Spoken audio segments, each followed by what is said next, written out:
नमस्कार साथियों, आप सबका पुनः स्वागत है श्रद्धा एस्ट्रो ज्योतिष में। आज हम लोग डिस्कस करने वाले हैं महादशा के बारे में, ये कह सकते हैं कुंडली की प्रथम महादशा के बारे में। हालांकि महादशाओं को कैसे कैलकुलेट करते हैं, उसका जो गणित वाला पार्ट है वो हम ग्रहों के गणित वाले प्लेलिस्ट में ऑलरेडी अपलोड कर चुके हैं कि महादशा, अंतरदशा, प्रत्यंतर दशा, प्राण दशा, सूक्ष्म दशा, वो बातें आप खुद से कैलकुलेट कर सकते हैं। आप ग्रहों के गणित वाली प्लेलिस्ट में जाएं। लेकिन आज की जो क्लास है वो मुख्यतः प्रथम महादशा के ऊपर रहने वाली है। इतना तो हम सब लोग जान ही चुके हैं, अगर हम चैनल के रेगुलर व्यूअर हैं, कि कोई भी महादशा जब शुरुआत होती है तो वो बदलाव हम अपने जीवन में किस दिशा में महसूस करते हैं, जो जो भाव का वो ग्रह स्वामी होता है। जैसे मान लीजिए किसी की अभी उसने 25 वर्ष की उम्र में प्रवेश किया है और सौभाग्य से ना उसको दशाओं का पैटर्न भी वही मिला जो उसको चाहिए था, तो उसके सप्तम भाव की सप्तमेश की दशा, और क्योंकि कालपुरुष की कुंडली में वो उसका द्वादशेश भी है, माने द्वितीयेश भी है, नॉट द्वादशेश। तो ध्यान रखना है कि जब उसका दूसरे भाव का और सातवें भाव के स्वामी की दशा चलेगी, उस समय वो अपने कुटुंब को बढ़ाने पर विचार करेगा। वो वैवाहिक संबंधों में मुख्य रूप से ये महादशा ये दो विषयों के इर्द गिर्द घूमेगी। क्लियर हो गया? और इसका अर्थ एक प्रकार से कुटुंब भी है, बैंक बैलेंस भी है, और ज्यादा से ज्यादा डोनेशंस भी हैं, चैरिटी भी है। और कई दफा एक मन में भ्रम आता है कि भाई जब सातवें भाव और दूसरे भाव की दशा शुरू होती है तो फिर हम व्यक्ति को मृत्यु तुल्य कष्ट आता है। लेकिन मैं पहले भी कई बार बता चुका हूं, अभी भी बता रहा हूं, मार्केश का ठीक है वो उसको डेजिग्नेशन मिला हुआ है, लेकिन अगर आप उसका भय करेंगे तो फिर आपका जीवन में वैवाहिक सुख और धन के कतरण सुख से आप वंचित हो जाएंगे। इसलिए इसके भय का कोई मतलब नहीं है। ठीक है, वही जहां तक शरीर को त्यागने की बात है वो तो एक दिन तय जाना ही है। मार्केश का सामान्यता यही अर्थ होता है कि भाई इसी की अंतरदशा प्रत्यंतर दशा में हमारा जो शरीर से प्राण निकलते हैं। लेकिन इसका यह अर्थ कतई नहीं कि आपको इसकी दशा से डरना चाहिए, भयभीत होना चाहिए कि भाई कैसे चलेगा सर, मेरी तो मार्केश की दशा चल पड़ी। और मार्केश में बहुत ज्यादा गलतियां हैं। कोई कह रहा है कि जी मार्केश तो छठे भाव का स्वामी है, कोई कह रहा है जी मार्केश तो आठवें भाव का स्वामी है। ध्यान दीजिए, हमें मार्केश में भी और बाधक ग्रह में भी फर्क करना आना चाहिए। मैं तो आपसे ये रिक्वेस्ट करूंगा कि भाई आप बाधक ग्रह का विचार जीवन के जो बड़े निर्णय उसके लिए बिल्कुल भी ना करें। कारण यह बाधक जो बाधक भाव आ रहे हैं, मिसाल के तौर पर हम अगर चर लग्नों की बात कर रहे हैं तो 11वां भाव जो है वो बाधक के रूप में देखा जा रहा है, फिर किसी में 9वां भाव देखा जा रहा है। लेकिन ये सारे ही भाव बड़े भाग्यशाली माने जाते हैं। तो खाली एक छोटे इंटरवल के दौरान अगर कोई, जैसे कैसे हम कोई मुहूर्त के दौरान कोई इस प्रकार का छोटा ड्यूरेशन, प्राण दशा सूक्ष्म दशा के दौरान कोई छोटा अंतर देखना चाहते हैं, तब आप बाधक ग्रह पर विचार करें। नहीं तो आप कभी भी किसी भी, चाहे आप जैमिनी पद्धति से देखें, चाहे आप पराशरी से देखें, 9वां और 11वां भाव सदैव हमारे लिए अच्छा ही होता है। यह भी एक बहुत बड़ा मन में आ गया, भाई फिर हम अच्छा किसको मानेंगे? तो किस परिप्रेक्ष्य में कहां वो बात की गई है वो हमें ध्यान रखना है। अगर आप इस प्रकार से कॉम्प्लेक्स कर देंगे कुंडली को तो फिर कोई फल नहीं निकाल पाएंगे आप। बाधक ग्रह का role for a short duration of time में मेनली रिलेटेड टू मुहूर्त। ठीक है, कोई छोटा इस प्रकार का कार्य है, हम अवॉइड कर देते हैं कि भाई उसका अभी चल रहा है गोचर, मना कर देते हैं। लेकिन आपके जीवन में ही बाधा डाल देगा, ऐसा कैसे? 11वां भाव इच्छा पूर्ति का स्वामी है, बली होके बैठा है, तो ये कैसे बाधक बन गया किसी के जीवन के लिए भी? अभी तो चलो ठीक है, वो बाधक बोल रहा है उसको चर लग्नों के लिए, 1 4 7 10 लग्नों के लिए, लेकिन हम किसी भी लग्न के लिए 11वें भाव को बाधक कैसे मान रहे हैं? ये तो इच्छा पूर्ति का स्वामी। तो कोई एक सेलेक्टिव परिप्रेक्ष्य में वो बात बोली है, उसको पूरे जीवन में अप्लाई कर देना ये कोई समझदारों वाला तरीका नहीं है। इसलिए बाधक, और मैं तो आपसे ये भी कहूंगा कि मारक ग्रह पर भी आप ज्यादा भय ना करें कि भाई बहुत बड़ी भ्रांति है कि भी छठे भाव का मारक है क्या, आठवें भाव का मारक है क्या, कहता जी शनि सबका मारक है क्या। अगर इस प्रकार से सोचेंगे, और एक बात और, भयभीत नहीं भय मुक्त होना है। एस्ट्रोलॉजी क्यों पढ़ते हैं, कहता जी डरने के लिए, ना डरने के लिए ना डराने के लिए। इसको पढ़ने के बाद, ये सबसे बड़ा दर्शन शास्त्र, इसको पढ़ने के बाद भी भय आ रहा है तो कोई बहुत बड़ा पाप हमने जीवन में किया है इस कारण से। क्योंकि देखो भय कहां से आता है, जीवन में कोई गलतियां हैं तो भय आता है। गलती नहीं की हमने, हमें किस चीज का भय है, कहते जी मैंने कभी गलती नहीं किया तो मेरे साथ बुरा हो सकता है। ध्यान रखिएगा, अगर मैं ये वाली भावना ले आता हूं कि मैं किसी का भी गलत नहीं करता हूं, तो अगर मेरे जीवन में जो सडननेस आएंगी भी, उनसे भी मैं भयभीत नहीं होऊंगा। कई लोग इंस्टेंटेनियस इफेक्ट से बड़ी जल्दी घबरा जाते हैं। क्लियर हो गया। मैंने भी कुछ नग धारण किए, लेकिन मैं इन नगों की पूजा के लिए धारण किए। मैं इनसे कि कल मेरे जीवन में कुछ गड़बड़ हो गया, कोई इस प्रकार की मिस हैपनिंग होगी, मैंने नग उतार दिया, परसों दोबारा पहन लिया, इस नग के स्वामी को मैं जानता नहीं हूं और बस मैं नग से कोई इस प्रकार की चीजें एक्सपेक्ट कर रहा हूं। ध्यान रखिए, मैंने तो 9 के 9 नगों के सब्स्टिट्यूट धारण किए हुए हैं। तो अगर मेरे जीवन में कोई मारक है तो वो मुझे तो अब ज्यादा दिन तक मैं नहीं रहना चाहिए, मैं तो शायद मेरा जीवन ना रहे। ये वाली भ्रांति अपने दिमाग से निकाल दीजिए, क्योंकि जहां पर बात आती है, ये सभी हमारे अपने ग्रह हैं। ये मन में विचार, चाहे लग्न कोई भी हो, क्लियर हो गया।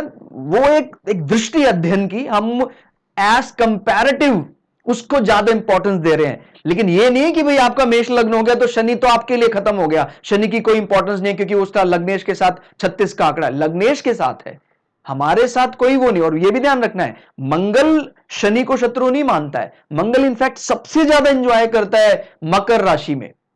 तो ये विभेद नहीं लाना है कि वो मेरे लिए शुभ ग्रह है, मेरे लिए सारे शुभ ग्रह हैं, मेरा कोई भी लग्न है। क्लियर हो गया। तो ये आप पहले तो ये ध्यान दीजिए आप कि हम किस दृष्टि से ग्रहों को देख रहे हैं। भय का कारण होता है पाप कर्म, आपको याद रखना है। अगर मुझे बहुत ज्यादा भय लगता है तो मैंने निश्चित रूप से जिंदगी में झूठ का सहारा लिया है, बहुत ज्यादा झूठ बोलता हूं और इस कारण से जीवन में भय आता है। हम दूसरे की गारंटी वारंटी नहीं ले सकते हैं कि वो झूठ बोल रहा है कि नहीं बोल रहा है, हम अपनी तो ले सकते हैं। हम छोटे छोटे महत्व के लिए अपने पूरे जीवन को खराब नहीं कर सकते हैं कि भाई अभी झूठ बोल देना या अभी किसी का अहित कर देना, फिर रात को नींद नहीं आएगी। आपको याद रखना है कि जो आज के समय कलिकाल धीरे धीरे अपना रूप को बढ़ाता जा रहा है, आज के समय भी निश्चिंत होकर सो रहा है, मुझे लगता है कि उससे ज्यादा सुखी व्यक्ति कोई नहीं है। उसका 12वां भाव, चौथा भाव, 8वां भाव बहुत ज्यादा बली होगा, क्योंकि ज्यादातर लोग, आधे से ज्यादा लोग तो अपनी निद्रा से ही परेशान है। निद्रा नहीं लेंगे शरीर को ताकत कहां से मिलेगी। क्लियर हो गया। तो पहली बात तो ये, किसी की कोई भी प्लैनेट की महादशा लगे कि भाई अभी जैसे मुझे 8वें भाव के स्वामी की महादशा लगने वाली है, कहता जी अरे अब तो बस मैं मरने वाला हूं। अरे ये आयु भाव है, ये ससुराल पक्ष है, ये हमारे जीवन में किसी के जीवन माने किसी के मृत्यु से होने वाली प्राप्तियों की भी बात करता है। मैं ये नहीं कह रहा कि हमें कामना करनी चाहिए कि कोई बुजुर्ग मरेगा तो उसके बाद हमें वो धन प्राप्ति होगी, नहीं। लेकिन अगर वो ग्रह बली होकर बैठा है तो इस प्रकार के जो डेथ इंश्योरेंस, इस प्रकार से होने वाली प्राप्तियों को भी हम अष्टम भाव से देखते हैं। क्लियर हो गया। और अष्टम भाव से अष्ट सिद्धियों को भी देखते हैं, कुंडलिनी जागरण को भी देखते हैं। हर भाव में शुभता छुपी हुई है, और अगर आपको देखने की दृष्टि में ही दोष आ गया तो फिर भगवान भी हेल्प नहीं कर सकता है। इसलिए ध्यान रखिए, महादशा जब शुरू होती है तो उसका एजेंडा, प्लैनेट का एजेंडा क्या है, वो कहां बैठा है उसको हम ठीक बाद में समझते हैं, वो एग्जीक्यूट वहां से करवा रहा है, लेकिन प्लैनेट का एजेंडा क्या है, वो कैसे काम करेगा। जैसे मैंने बताया, शुक्र की अगर किसी का 25 वर्ष के आसपास उम्र है तो ये दो प्लैनेट, ये दोनों हाउसेस एक्टिवेट हो जाएंगे, पूरी शिद्दत से काम करेगा। फिर देखिए शुक्र कहां बैठा हुआ है, कहता जी शुक्र तो अपने घर में बैठा हुआ है, बस बल्ले बल्ले होगी आपकी। फिर यह भी देखना आपको कि शुक्र कौन से घर में बैठा हुआ है, इस भाव में बैठा है कि इस भाव में बैठा है। जिस भाव में बैठेगा उसी भाव से वो एग्जीक्यूट करेगा, यानी रडार पर फिर ये नहीं वो आ जाएगा। और अगर शुक्र यहां बैठ गया तो रडार पर सप्तम भाव पार्टनर, लाइफ पार्टनर से जीवन में बहुत ज्यादा धन वैभव संपदा मिलेगी। हालांकि दोनों का लोड एक ही है, तो इसकी उसके पार्टनर की भी इंपॉर्टेंस धन वैभव में उतनी ही रहेगी। क्लियर हो गया? तो जब कभी भी जीवन में स्पेशली महादशा जब बदलती है तो एक काफी बड़ा चेंज हम महसूस करने लग जाते हैं। और ऐसा नहीं कि उसी दिन महसूस करेंगे। प्लैनेटरी मोशन में आपका जो जब आपका जन्म हुआ था उस जॉडियक में जो लग्न उदय हो रहा था उस भौचक्र में, तो वो उस प्रकार की जब गणनाएं बनने लग जाती हैं, जब आपकी दशाएं बदलने वाली हैं, तो वो अपने 3 महीने 4 महीने पहले से उस प्रकार का रूप भी बनाने लग जाता है कि भाई अभी जैसे बहुत अच्छी दशा प्लैनेट की आने वाली है। तो ऐसा नहीं कि उसी दिन एग्जैक्ट वो काम करेगा, उसके 2 महीने 3 महीने पहले आपको बड़ा अच्छा, क्योंकि जो कोई प्लैनेट मान लीजिए हमारे लिए बुरा भी था उससे पहले वाला, तो उसका डिपार्चर का समय है। अब वो सोचता है कि यार मैंने इसके जीवन में जो भी सिखाना था, जो भी लर्निंग फेज था, वो मैंने कष्ट देकर उसको सिखा दिया, लेकिन अब मेरा डिपार्चर का समय है, अब मैं इसको दुख नहीं दूंगा। तो वहां पॉजिटिवनेस आना शुरू हो जाता है। और जब उसकी महादशा शुरू होती है तब उसके मिठास का पता लगता है। क्लियर हो गया? लेकिन इसमें एक बात का और ध्यान रखना है कि ना शुरुआत की दशाओं में, हालांकि कई खाली अंतिम दशाओं में ही छिद्र दशा मानते हैं, लेकिन हमारे गुरुदेव का साफ कहना है कि शुरुआती दशाओं में भी और अंतिम दशाओं में भी छिद्र दशा जैसा उसका फल देखा गया है। कि भाई ऐसा लगता है जैसे कोई लीकेज हो रहा है, यानी उसका जो एग्जिट जो गिस्ट है, निचोड़ है, वो नहीं मिल पा रहा है। तो आपको लगता था कि भाई जैसे ही मेरे द्वितीय भाव के महादशा शुरू हो गई एकदम कमाल हो जाएगा। अरे आप नेगेटिव में थे, नेगेटिव के बाद आप जीरो हुए और जीरो के बाद धीरे धीरे पॉजिटिव आना शुरू होंगे। तो ग्रह की महादशा में, ग्रह की अंतरदशा के समय हमें इतना ज्यादा महसूस नहीं होता है, खासकर शुरू के समय में। लगभग 1 साल तो वो जो हम चाह रहे थे कि भाई गाड़ी एकदम एक्सेलरेट कर जाएगी, वो नहीं होगा। सडननेस तो आएगी जीवन में, लेकिन अभी हम कहां थे? नेगेटिव, नेगेटिव से पॉजिटिव होने में समय लगता है। तो आपको ध्यान रखना है कि छिद्र दशा को खाली अंत में नहीं, हमें शुरुआत में भी ध्यान रखना है कि भाई शुरुआत में भी जब कोई महादशा अच्छे प्लैनेट की भी लगती है तो कुछ समय, मतलब यह भी हो सकता है कि जैसे इसकी शुक्र की महादशा शुरू हुई तो उसको ये एक बार चेंज हुआ पॉजिटिव, उसके बाद उसको बड़ा कष्ट सा महसूस हुआ जीवन में।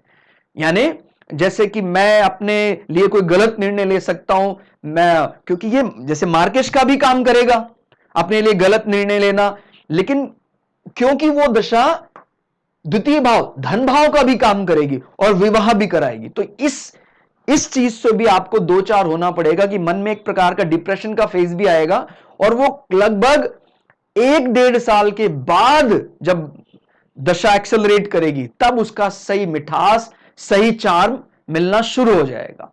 क्लियर होगा? तो हमें ध्यान रखना है कि शुरुआत में ही कोई ऐसा एक्सपेक्ट ना करे कि तुरंत कोई मैजिक रॉड हमें मिल जाएगी, जादू की छड़ी, और बस घुमाई काम पूरा हो गया। क्लियर हो गया? अब इसमें जो प्रथम महादशा है ये क्यों सबसे इंपॉर्टेंट है जीवन में? ध्यान रखिएगा, आपका जब जन्म हुआ, क्योंकि हम दशाएं तो बहुत हैं, लेकिन होली सोली हम पावर किसको देते हैं? सारी पावर सभी, चाहे वो कोई उत्तर भारत के ब्राह्मण हो, दक्षिण के ब्राह्मण हो, या कोई दूसरे देशों में भी कोई एस्ट्रोलॉजी प्रैक्टिस कर रहे हैं, वो भी विंशोत्तरी दशा को सर्वे सर्वा मानते हैं। और विंशोत्तरी दशा का जो उससे जो हम स्वामी हमने तय किया है, ग्रह नक्षत्र स्वामी, उससे काफी चीजें हमें हमारे जीवन में मिलती है। जैसे मिसाल के तौर पर ये जो हमने एग्जाम्पल चार्ट लिया है, ये मेष लग्न का चार्ट है, और चंद्रमा बैठा हुआ है 11 डिग्री 28 मिनट पुष्य नक्षत्र में। यानी जब इस जातक का जन्म हुआ उस दिन चंद्रमा पुष्य नक्षत्र में था 11 डिग्री 28 मिनट। और वो किस प्रकार से कैलकुलेट करते हैं कि कितना ये टोटल महादशा का स्पैम लेगा, वो हम ऑलरेडी चैनल में अपलोड कर चुके हैं। अभी हम मैथमेटिकल पोर्शन में नहीं जाएंगे। अभी आपको इतना ही ध्यान रखना है कि पुष्य नक्षत्र का विंशोत्तरी स्वामी कौन है। ध्यान दीजिए, अभी हम सारी महादशाओं के फल को डिस्कस करने नहीं आए हैं। आपको ऑलरेडी काफी हद तक पता है कि महादशा जब बदलती है तो जो जो हाउसेस उसके होते हैं वो उसका एजेंडा होता है, और जहां वो बैठा है वहां से वो इसको एग्जीक्यूट करवाता है।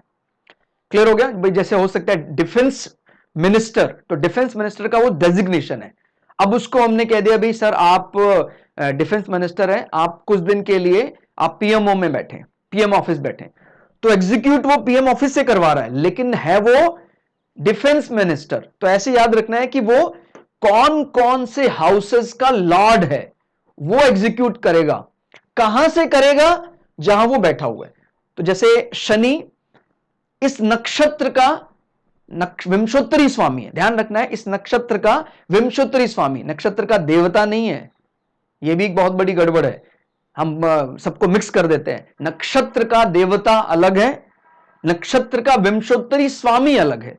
तो ये विंशोत्तरी स्वामी जो हमने यहां लिखा है नक्षत्र स्वामी, ये नक्षत्र विंशोत्तरी स्वामी की बात कर रहे हैं, ना कि नक्षत्र का देवता। तो पुष्य नक्षत्र का विंशोत्तरी स्वामी कौन है? शनि। तो हमारे रडार पर आप शनि जीवन भर, यानी नक्षत्र का जो विंशोत्तरी स्वामी है, इसका प्रभाव जातक के जीवन में विशेष रूप से रहेगा। क्लियर हो गया? अब इसको चाहे वो महादशा 2 साल के लिए मिले, 1 साल के लिए मिले, 15 साल के लिए मिले, वो अब उसका भी विषय नहीं है। जीवन शुरुआत किस महादशा से हुआ है यह हमें ध्यान रखना है। जिस भी महादशा से जीवन शुरुआत हुआ है वो पूरा जीवन उसका उसके इर्द गिर्द घूमेगा। ध्यान दीजिएगा, शनि इस नक्षत्र का विंशोत्तरी स्वामी है। फिर हमें देखना है कि जो भी हमारा विंशोत्तरी स्वामी, उसकी स्थिति कहां है, कैसी स्थिति है। भाई शुरुआत में जो आपको मिला है, उसका जो भी महादशा मिली है, उसका स्वामी किस स्थिति में है। कहता है जी उसका स्वामी तो डेबिलिटेटेड है, नीच का बैठा हुआ, कोई नीच भंग भी नहीं हो रहा है। तो फिर हमें विचार करने की आवश्यकता है कि भाई कोई उसमें धनात्मक बल मिल रहा है कि नहीं मिल रहा है। नहीं मिल रहा है तो वो नीच का प्रभाव हमें जीवन में काफी हद तक उसकी कीमत चुकानी पड़ेगी। इस एग्जाम्पल चार्ट में क्या है, पुष्य नक्षत्र का जो विंशोत्तरी स्वामी है शनि, यानी इस जातक को सबसे पहली जो महादशा मिली किसकी मिलेगी? वो शनि की। क्लियर हो गया? ध्यान रखना है, चंद्रमा का जब ये जातक का जन्म हुआ, गोचर में चंद्रमा उस समय कहां थे? पुष्य नक्षत्र में, कर्क राशि। तो इसका विंशोत्तरी स्वामी शनि बन गया। अब शनि यानी इस जातक के जीवन में सबसे इंपॉर्टेंट चीजें क्या क्या रहेंगी?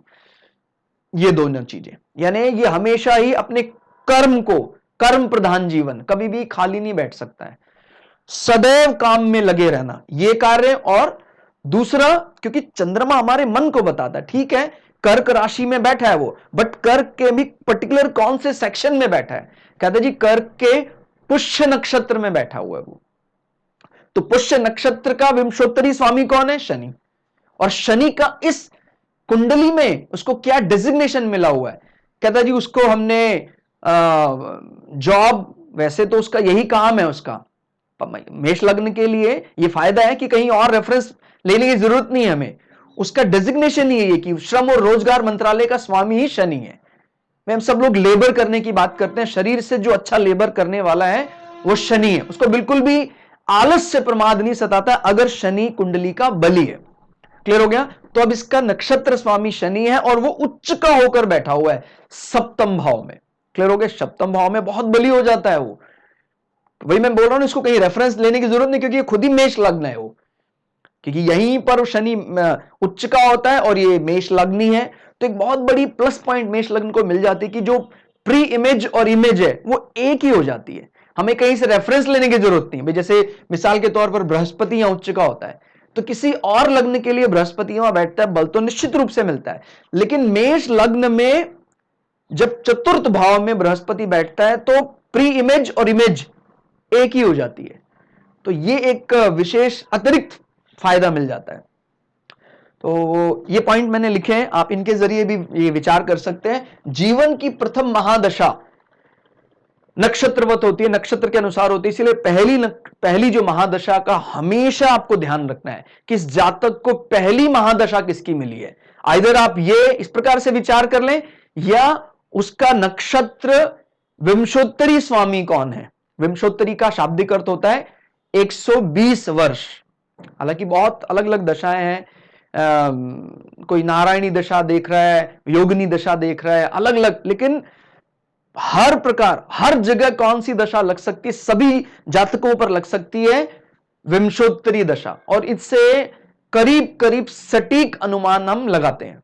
क्योंकि कुछ दशाएं ऐसी हैं जो सेलेक्टिव हैं, कुछ पर्टिकुलर जगह ही लग सकती है, सब केसेस पर नहीं लग सकती है, लेकिन ये सभी केसेस पर लग सकती है। इसका यही फायदा है विंशोत्तरी महादशा का।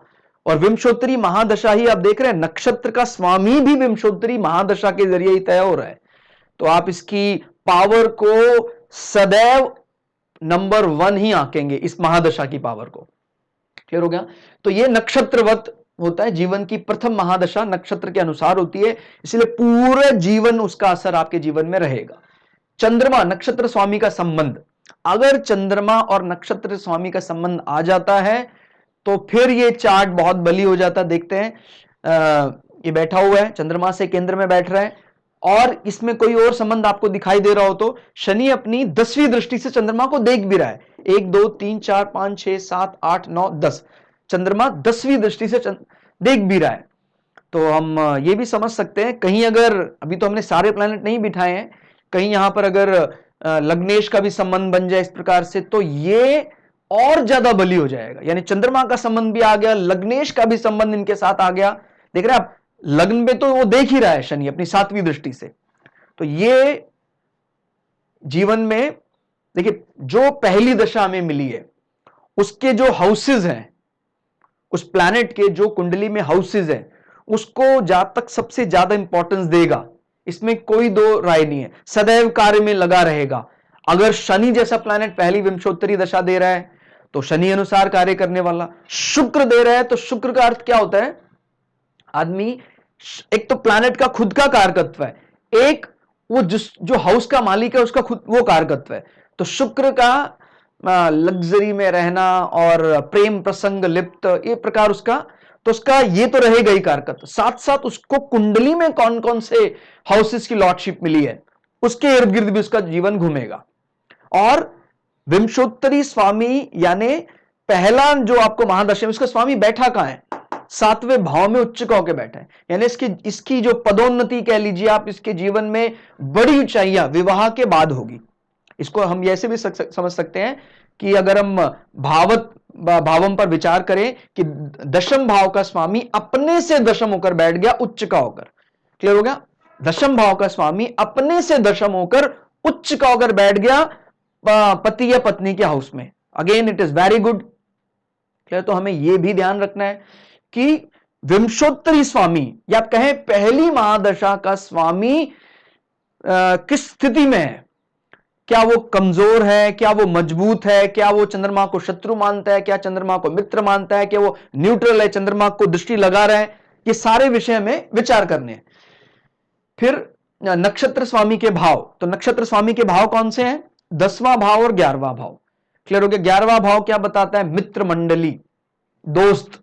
क्लियर हो गया? अपने से अगर गिनते हैं 7 8 9 मित्र बहुत भाग्यशाली होंगे इसके। क्लियर?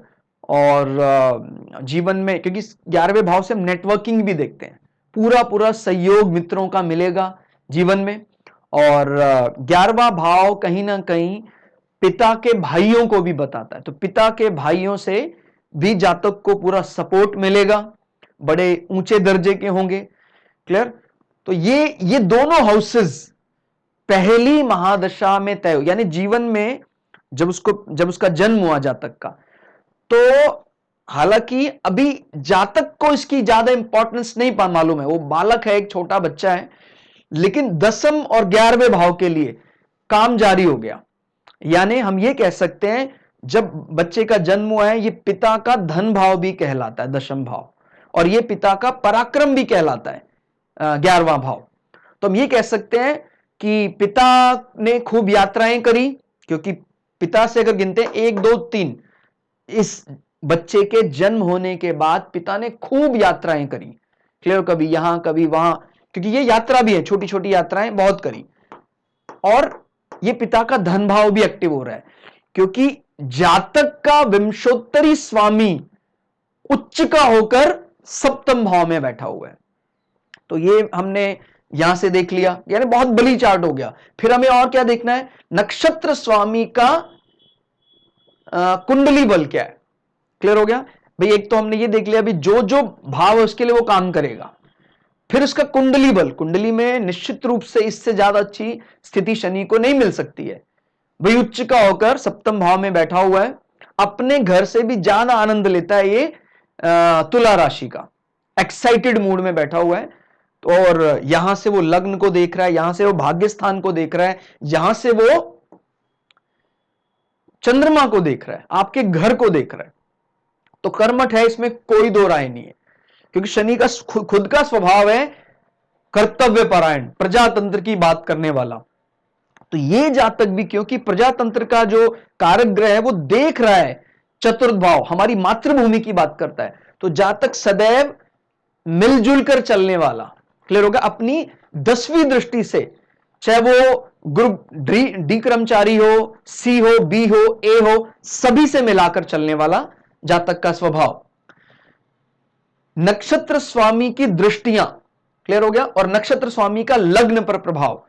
तो लग्न पर प्रभाव यहां दिख रहा है, शनि अपनी 7वीं दृष्टि से लग्न को भी देख रहा है।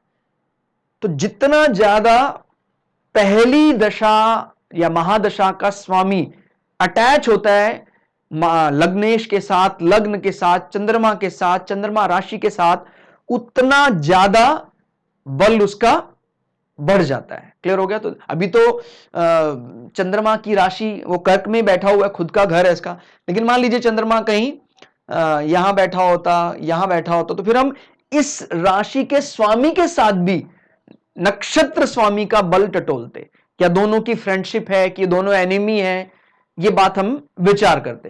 तो ध्यान रखिएगा, जीवन में जो पहली महादशा हमें मिलती है, उस महादशा का सबसे, अगर हम कहते हैं सभी महादशाओं में से किस महादशा को हम प्राइमरी महादशा मानेंगे, तो जो पहली आपको महादशा मिली, क्योंकि वो महादशा कोई एरी गहरी नहीं है, हालांकि एरी गहरी तो कोई भी नहीं है, लेकिन वो पहली महादशा का सूत्र नक्षत्र से पकड़ में आता है, इसीलिए वो हमारे लिए बहुत जरूरी है।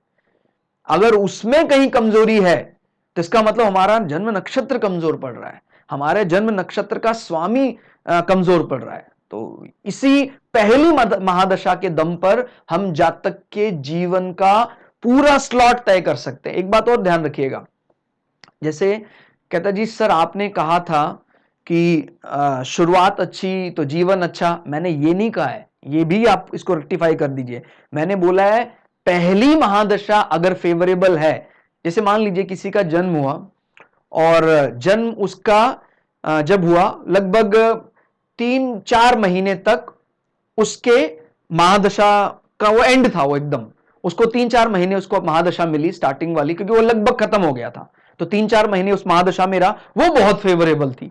लेकिन वो 4 महीने के बाद अगली महादशा वो अनफेवरेबल रही, तो बचपन उसका बहुत बीमारियों में बीता, ऐसा। तो फिर क्या अनुमान लगाएंगे कि सर आपने बोला था कि भाई पहली महादशा में तो अच्छा होना चाहिए था, लेकिन हम ये नहीं गौर कर पाए कि उस महादशा का टोटल स्पैम कितना रहा। क्लियर हो गया। इस जातक के लिए भी हम कैलकुलेट करेंगे, तो जैसे मैं इसके कैलकुलेशन को, इसके चार्ट को जानता हूं, तो इसको जीवन के सिर्फ 6 वर्षों तक इस महादशा का फल मिला, उसके बाद फिर शनि जाएंगे तो कौन आ जाएंगे, बुध आ जाएंगे। तो फिर बुध ने बहुत यात्राएं कराई इधर उधर, और बीमारियों का भाव भी एक्टिव हो गया, तो बच्चा बीमार भी रहा। लेकिन हमें यह नहीं भूलना चाहिए कि पहली महादशा बड़ी फेवरेबल मिली थी। तो ये एक सूत्र है, इसको आप अपने कलेक्शन में रख सकते हैं, आप प्रैक्टिस में हैं या आप अपने लिए कुंडली जांच करते हैं, तो कोई हम तो अपने चैनल में सभी को प्रणाम करते हैं, चाहे कोई छोटा बालक भी हो, कोई बड़े वयोवृद्ध हैं, कोई भी या कोई समान उम्र के हैं, सभी को हम प्रणाम करते हैं। और आप लोगों के निरंतर सहयोग के लिए भी हम सदा आपको साधुवाद देते रहेंगे। तो दोस्तों आज के इस लेक्चर में इतना ही, मिलते हैं अगली क्लास में, तब तक के लिए जय श्री भगु पराशरा, जय श्री शुक्राचार्य, नमस्कार।